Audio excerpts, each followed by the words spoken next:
আমরা পালিয়ে বিয়ে করছি বলে মা এবছরও আমাদেরকে পূজায় ডাকলনি। আমাদের বাড়ির পুজো কত বড় করে হয়, তবু আমার মা তার মেয়ে জামাইকে ডাকলনি। আরে ওটা তোমার মা, অন্য কোনো লোক তো নয়। মা ডাকেনি বলে তুমি যাবে নি? না ডাকলেও আমরা যাব।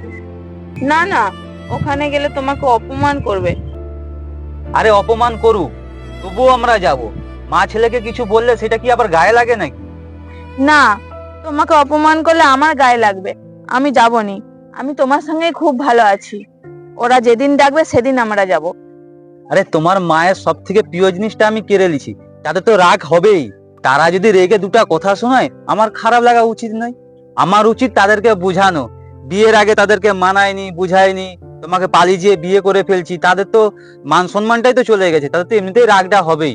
বড়রা যদি রেগে যেয়ে কিছু বলে, সেটা ছোটদের কাছে আশীর্বাদ। আর তাদের রাগের কথাই আমি কিছু মনে করবো না। কোনো মানুষকে ভালোবাসা দিয়েই বদলানো সম্ভব। এখন তুমি আমার হয়ে গেছো, তারা আমাদেরকে আলাদা করতে পারবেনি।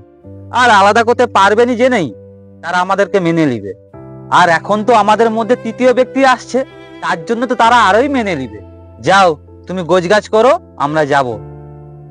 প্রেম করে বিয়ে করলে সমাজে তো মানহানি ঘটেই, তার জন্য রাগ তো হবেই। তাই ছেলে মেয়েদেরই উচিত গুরুজনদের কাছে গিয়ে বারবার করে তাদের রাগ ভাঙানো। এতে সম্পর্কও ভালো থাকে, আর ভালোবাসা দিয়ে সবকিছুই পরিবর্তন করা সম্ভব। তো সময় তো লাগবে, কিন্তু সবটাই সম্ভব।